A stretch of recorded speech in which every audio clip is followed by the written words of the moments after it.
Pharaoh still existed. I see the boy resembling an Israelite, not being treated right, enslaved day and night.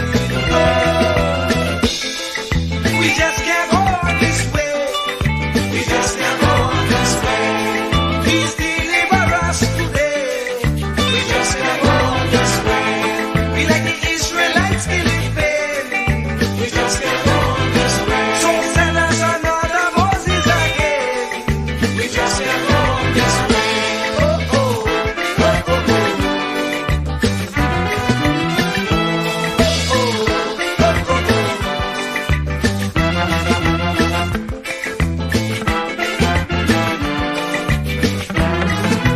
Lord, look around, you'll see the Pharaoh mentality ruling universally.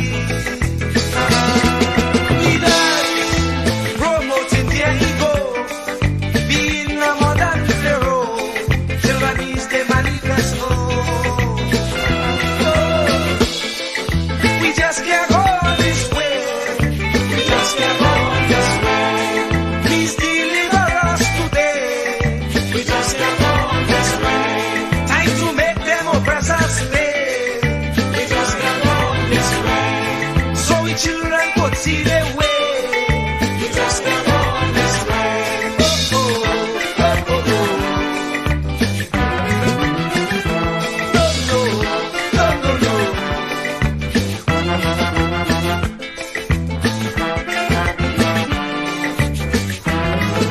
The poor have to slave night and day for next to nothing pay, so they can't see their way.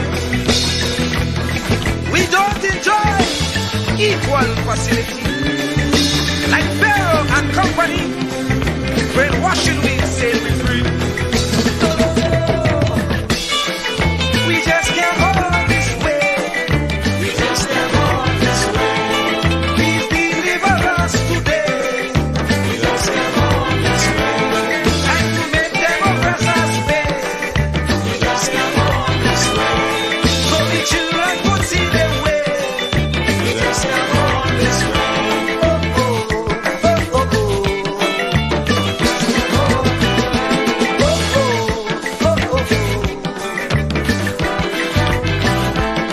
Oh, we just can't go this way. Please deliver us today. We just can't go this way. We just can't go. We just can't go this way. No, we just can't go. We just can't go this way. No, we just can't go. We just can't go this way. No, we just can't go. Oh Lord, why Lord must we suffer like this? You said that you will take care of the poor, just like you did in Egypt. When Pharaoh had the Israelites in bondage, you delivered them. But here again, we are in the same khaki band. We have those modern Pharaohs who oppress the poor, who represents Israel. They confuse us with so much lies, not even thinking that we will realize. And if we criticize, we could be ostracized. We don't know who to trust. That's why I say, Lord, please listen to this prayer that comes from the poor. Please send us another Moses again. Oh, we just can't go this way. Please deliver us today. Time to make them oppressors pay.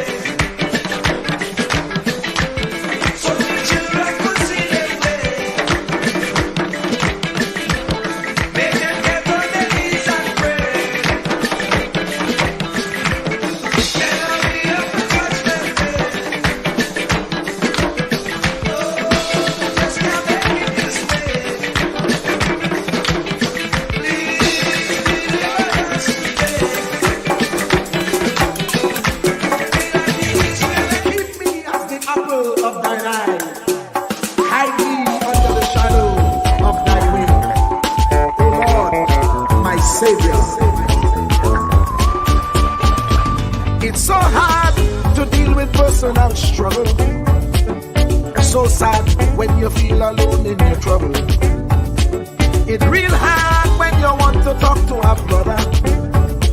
It's so bad because of how some look at you after. So Jesus, come and be while you fix it. Come and be while you fix it. Come and be while you fix it. Jesus, come and be. Come and be while you fix it.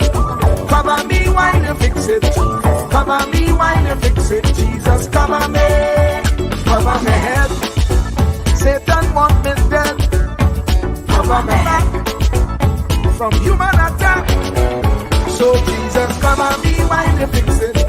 Come and be while you fix it. Jesus, come and be while you fix it. Jesus, come and be. People see you smile, but don't know the hurt that you're feeling. Even as God's child, at times your heart does be bleeding. Where can you go when you're really looking for healing? Who know how to flow when your soul needs some restoring? So Jesus, come and be while you fix it. Come and be while you fix it. Come and be while you fix it. Jesus, come and be. Come and be while you fix it. Come and be while you fix it. Come and be while you fix it. Jesus, come and be. Cover me home from evils unknown. Cover my feet so I'll never retreat. Oh Lord, come and be while you fix it. Come and be while you fix it. Come and be while you fix it. Jesus, come and be.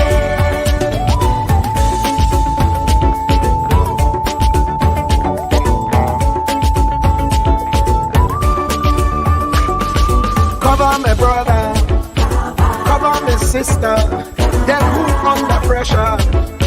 Cover, cover, cover, cover the preacher, every church worker, the young believer. Cover, cover, cover, the worship leader and intercessor, every gospel minister.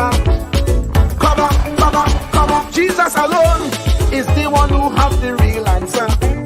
The one on the throne is the true and loving Father.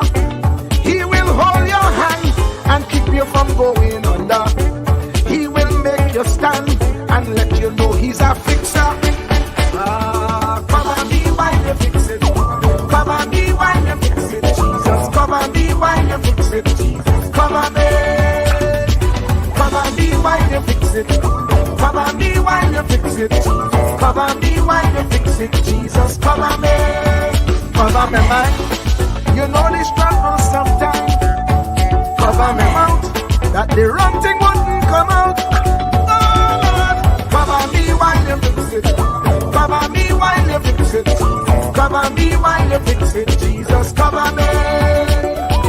Cover the Christian in the midst of aggression with the power of your right hand. Jesus, cover, cover, cover them helpless children. Jesus, defend them. Send help from heaven. Jesus, cover, cover, cover all them radio stations that blessing the nation.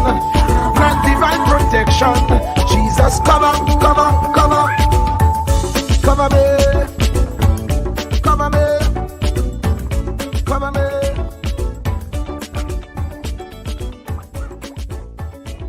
There are only two animals on the planet that the Creator identified himself with. The first one is the eagle. The eagle. And the second animal is the lion. And when I identified those two animals as his favorite to identify himself with, I recognized I better study these two animals, because if he is the leader of the universe and I want to be a leader on earth, I better find out the nature of these animals and also the attitude of these animals. And I discovered that both of them are the kings of their domain. The eagle is the king of the bird kingdom, and the lion is the king of the animal kingdom. But let's talk a little bit about the lion. The lion has what I call the spirit of leadership.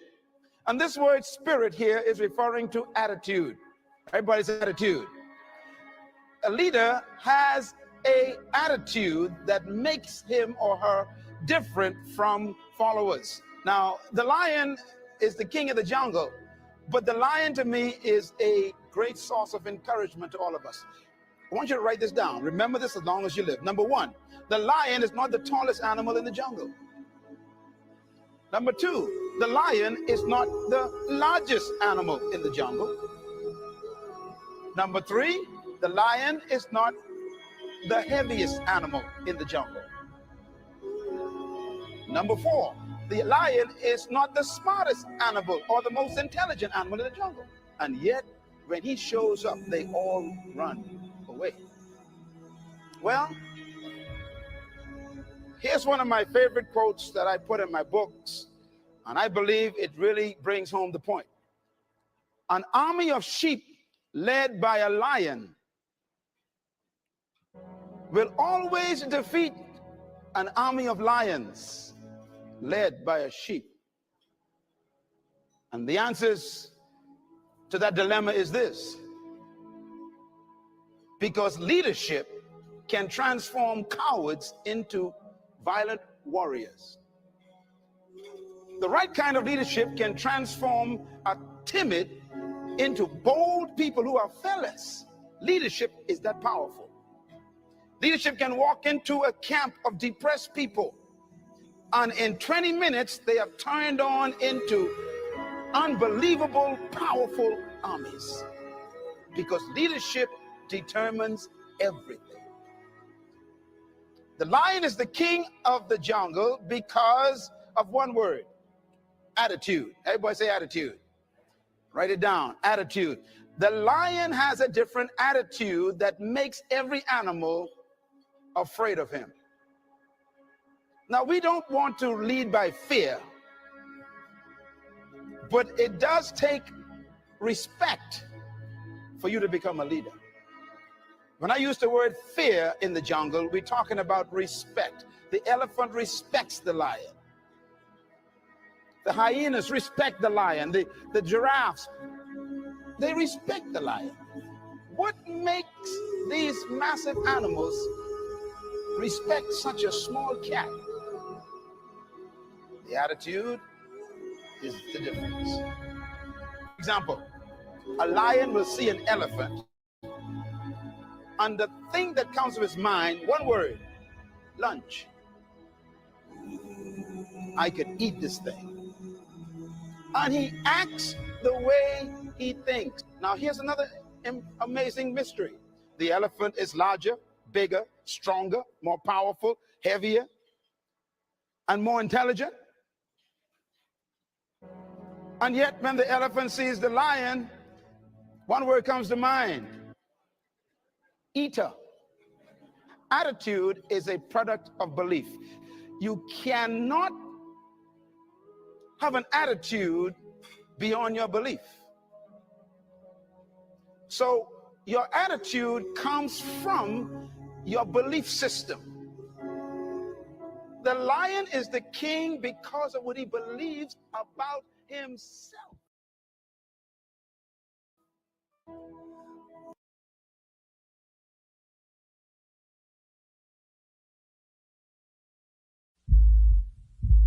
Truer words were never spoken. The less you associate with some people, the more your life will improve. Anytime you tolerate mediocrity in others, it increases your mediocrity. An important attribute in successful people is their impatience with negative thinking and negative acting people. As you grow, your associates will change. Some of your friends will not want you to go on. They will want you to stay where they are. Friends that don't help you climb will want you to crawl. Your friends will stretch your vision or choke your dream. Those that don't increase you will eventually decrease you. Consider this: never receive counsel from unproductive people. Never discuss your problems with someone incapable of contributing to the solution, because those who never succeed themselves are always first to tell you how. Not everyone has a right to speak into your life. You are certain to get the worst of the bargain when you exchange ideas with the wrong person.